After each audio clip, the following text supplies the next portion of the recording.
definitely just like always is like vibing out with me, telling me like how great I am as like a father, like a single father. The sound of ambition can start as a whisper, a verse scribbled in a notebook, a beat pulsing through cheap speakers, but sometimes it grows loud enough to shake the world. Imagine a teenager in Toronto splitting his life between two realities: his mother's modest apartment in Forest Hill and his father's home in Memphis. Those early years were a study in contrast, comfort on one side, struggle on the other, but they planted something deeper than survival: hunger. Music was always there, humming like a secret promise, and by his teens, he was chasing dreams that stretched far beyond the classroom.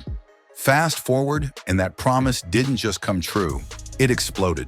Today, those basement beats have crystallized into a fortune that hovers around $250 million, with some estimates pushing toward $400 million. The exact figure shifts with the seasons. New albums spark streaming surges, tours rake in nine figures, and real estate quietly appreciates. But the bigger picture is undeniable. Rhythm became revenue, lyrics turned into leverage, and personal taste evolved into assets that grow while he sleeps. This isn't just wealth, it's a blueprint, a masterclass in how artistry transforms into empire. And today we're shining the spotlight on Drake, the artist who turned vulnerability into anthems, ambition into architecture, and a name into a global brand. Drake's origin story isn't a fairy tale. It's a blueprint forged in grit and persistence. Picture mid-2000s. Toronto, a teenage Aubrey Graham, balancing scripts and studio sessions, chasing two worlds at once. He was earning about $50,000 a year from his role on Degrassi. The Next Generation, money that mattered because his mother was fighting serious health issues. For Drake, the show wasn't a glamorous launchpad, it was survival. But behind the scenes, music was calling louder than any camera. Deep down, he knew where his future lived. By 2009, that future kicked the door wide open. So Far Gone didn't just drop, it detonated like a cultural grenade. Best I Ever Had became the anthem everyone was humming, and a Young Money deal transformed a Toronto kid into hip-hop's next global contender. What followed wasn't luck, it was calculated brilliance. Drake engineered his rise with surgical precision, relentless output, perfect timing, and a rare gift for turning raw vulnerability into hooks that felt like private confessions you could sing out loud. From that turning point, the business side of Drake's career hardened into an empire. His catalog became a streaming juggernaut, algorithm-friendly, endlessly replayable, and stronger with every re-entry. And when he hit the road, the numbers were staggering. Summer 16 pulled in roughly $84 million, while It's All a Blur shattered expectations with over $215 million in receipts. Some reports even pushed the figure past $320 million, making it one of the highest-grossing hip-hop tours ever. The math may vary, but the message doesn't. When Drake steps on stage, the lights don't just shine, they print money. Then came the move that changed the game forever. In 2022, Drake signed a deal with Universal Music Group that insiders pegged near $400 million, with an upfront payout rumored around $360 million. This wasn't just a contract, it was a capital structure: masters, publishing, merch, future projects, all locked in under one umbrella. Even if the fine print hides behind NDAs, the logic is undeniable.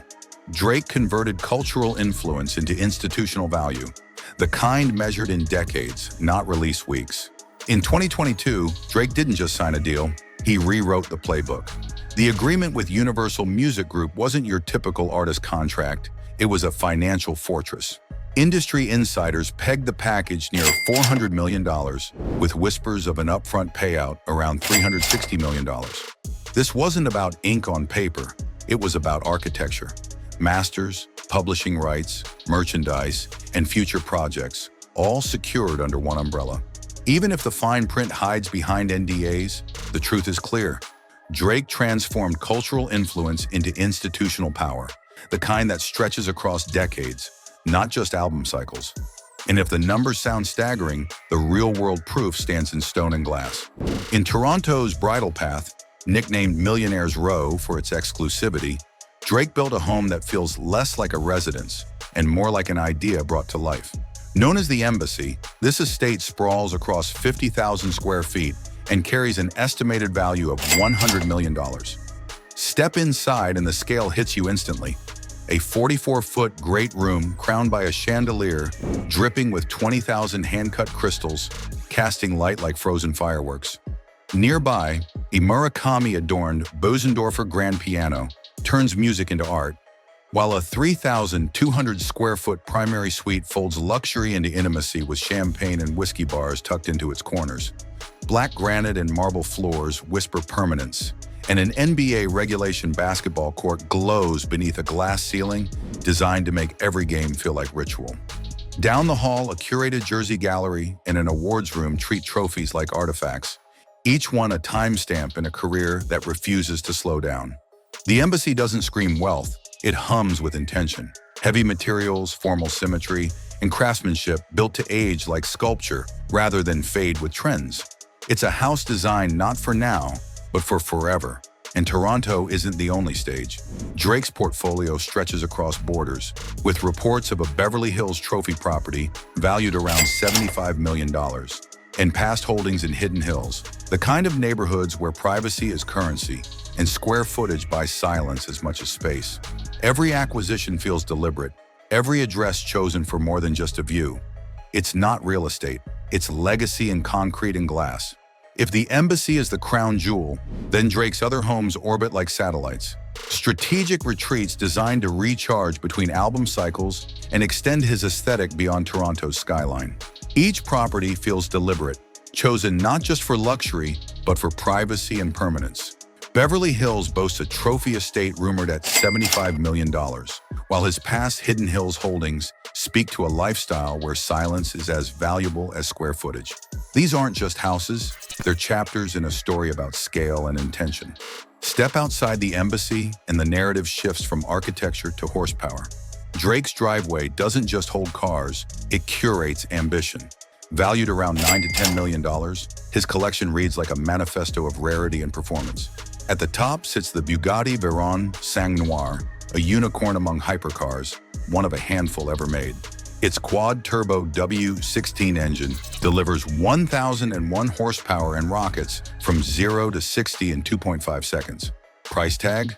Somewhere between $1.8 and $2.2 million, and worth every whisper of exclusivity. Then there's the Ferrari LaFerrari, a masterpiece that fuses a naturally aspirated V12 with hybrid tech, balancing brute force with electric precision. It's drama on wheels, often valued between $1 and $1.4 million, depending on its pedigree. And if those numbers sound bold, the Devil 16 laughs at limits. Estimated near $2.2 million, this track-only beast claims an almost mythical 5,000 horsepower, a figure that feels less like engineering and more like a dare to physics itself. Slide down the price ladder and up the taste scale, and you'll find the McLaren 675 LT, a $350,000 scalpel of speed, built for those who worship balance and brake feel. Bentley brings British poise in two flavors: the Continental Supersports convertible at roughly $286,000 for wind-in-your-hair elegance, and the Mulsanne at $304,000 for those who prefer their luxury quiet and commanding. Rolls-Royce, of course, plays its part in Drake's symphony of status. The bespoke Cullinan SUV often crosses the $1 million mark once customization turns factory specs into personal art. Then there's the Phantom 8 Bushukan, a $650,000 rolling sculpture where torque matters less than tone. For the diplomat in Drake, Maybach delivers silhouettes of power. The S600 Pullman, a $600,000 sedan that feels like statecraft on wheels, and the G650 Landola, a $1.2 million convertible SUV that turns the back seat into a balcony for royalty. Every car in this lineup is more than metal and mechanics. It's a statement. A Bugatti whispers dominance, a LaFerrari hums innovation, a Rolls-Royce murmurs timelessness. Together, they form a gallery of motion, curated with the same precision Drake brings to his music. This isn't just transportation, it's storytelling on asphalt. For the practical days and family moments, Drake leans on the Cadillac Escalade ESV, a full-size luxury SUV that anchors his fleet with comfort and utility. Price tag hovering near $97,000. It's the kind of ride that blends discretion with dominance, perfect for moving through the city without turning every head. And then there's the Acura TSX, a humble relic from his early grind. A reminder of the years when reliability mattered more than rarity. That car isn't just metal and wheels, it's memory on 4 tires. A quiet nod to the bottom he started from. But here's the thing. Owning these machines is the obvious flex. Staging them? That's the art form. Drake's driveway isn't just a parking space, it's a curated gallery, a visual symphony that performs as well on camera as it does on asphalt. These cars punctuate music videos, dominate Instagram grids, and slip into brand partnerships as shorthand for aspiration done right. He doesn't buy vehicles, he authors them. Custom wraps, bespoke interiors, and tailored trim packages transform factory perfection into personal signature pieces. It's a common celebrity habit, but Drake's execution is different. It's consistent. It's aligned. His garage feels less like a collection and more like a narrative. Each car a chapter in a story about taste, timing, and triumph. Behind the chrome and carbon fiber hums a financial engine that's anything but accidental. Streaming royalties flow like a quiet river, steady, relentless, powered by a catalog that's sticky enough to live on charts for over a decade. Tours? They're adrenaline spikes, multi-city spectacles engineered for maximum yield, where merch tables and sponsorship deals stack profits without sacrificing the show. And then there's the universal deal, a $400 million backbone that locks in catalog control, exploitation rights, and predictability in an industry addicted to chaos. Add OVO sound to the mix, co-founded with Noah 40 Shabib and Oliver El Khatib. And you get a lifestyle grid that monetizes attention through clothing capsules, collaborations, and seasonal drops, all without waiting for an album cycle. Put it together and the picture sharpens. This isn't a celebrity juggling multiple streams of income. It's a portfolio assembled with the patience and precision of an institutional investor. What makes Drake's empire durable isn't just the money, it's the marriage of personal taste and financial foresight. Every car, every mansion, every move feels authored, intentional, and built to last. He's not chasing trends, he's designing permanence. And that's why, when the next headline drops, another acquisition, another record-breaking tour, it won't feel like a surprise. It'll feel inevitable. The Embassy wasn't built to chase trends or mimic a Pinterest mood board. It was conceived as a generational masterpiece. Every inch of its design whispers permanence, not popularity. Drake's choices reflect the same philosophy in his garage. He avoids the easy trap of new for the sake of new, opting instead for machines that carry weight in rarity, provenance, and timeless appeal. These aren't impulse buys. They're investments dressed as art. And the cities he calls home? They're chosen with equal precision. Spaces that offer privacy and acceleration, where a day can pivot from studio grind to sanctuary without friction. For fans, this infrastructure translates into coherence. The music feels like the rooms look, and the rooms look like the captions read. The famous line, started from the bottom, still holds because the architecture mirrors the music's thesis. Chaos giving way to control, confession evolving into curation. Every chandelier, every lyric, every car door closing in slow motion tells the same story. Drake doesn't just live success, he designs it. Zoom out and you see the cultural ripple. Drake's moves have rewritten the blueprint for what a rapper can own and how ownership can be orchestrated. That universal deal didn't just make headlines, it shook the business press into treating music catalogs like Wall Street assets. The Embassy reframed celebrity real estate as a thesis on identity. Toronto as home base, not a pit stop. Canada as center, not satellite. And the garage, it underlined an old truth about aspiration. Luxury becomes art when customization turns mass production into a singular vision. Numbers still matter, even if they blur at the edges. Most credible estimates place Drake's net worth around $250 million as of now, with some pushing toward $400 million as deals mature and tours resume. The spread reflects the opacity of private valuations and the reality that celebrity wealth breathes with release schedules and demand. But strip away the speculation and the clarity remains. Drake isn't chasing moments. He's building systems that create them on command. Tour numbers might spark debates across ledgers, but one truth stands firm. Drake sits near the summit of live hip-hop earners. His shows aren't just concerts, they're financial engines, precision-built to turn arenas into profit machines. And while accountants argue over decimals, the bigger picture is undeniable. Every time Drake steps on stage, the industry feels the tremor. The same clarity applies to his assets. Real estate valuations for the embassy hover around the $100 million mark, a figure backed by sheer square footage, premium materials, and the prestige of Toronto's bridle path. His cars? They're worth dances with rarity and customization, tapping into collector markets where provenance matters as much as horsepower. If the specifics blur at the margins, the strategy never does. Diversify income streams, protect intellectual property, and acquire assets that behave like stories. Objects that hold value because they hold meaning. And here's where it gets emotional. Drake's bruised chest ballads and swagger-laced verses didn't just fill playlists, they built a bond strong enough to make spreadsheets possible. Fans didn't show up for hooks alone. They came back for mood, for memory, for the feeling of being understood. His mansions, his cars, his corporate moves, they extend that bond into the visual. A chandelier refracts the glow of an anthem. A Murakami piano hums the echo of a late-night confession. A Bugatti hood ornament says everything a bridge can't. In a world where everything is content, Drake built a life that feels like context. Songs rooted in rooms, rooms mirrored in images, images backed by assets, assets sustained by taste. Drake's journey proves a truth too often overlooked. Success doesn't have to shout to be legendary. Over the years, he's mastered the art of precision. Every decision deliberate, every outcome inevitable. The embassy stands as a monument to that philosophy. Clean lines, timeless design, and a presence that hums rather than screams. His garage tells the same story. Carbon fiber and chrome arranged like a gallery, each piece chosen with intent. Even his deals speak softly, announced without fireworks yet echoing through the industry like seismic waves. Controversy has never been far from his orbit. Over the years, his name has sparked headlines beyond the music charts. One explosive chapter was his feud with Kendrick Lamar, a lyrical war of diss tracks and accusations that shook the industry. Kendrick branded him a culture vulture, igniting debates about authenticity in hip-hop. The tension even spilled into court when Drake filed a defamation suit against Universal Music Group, but in 2025 the case was dismissed. The feud dominated timelines, fueled think pieces, and proved even giants bleed under the spotlight.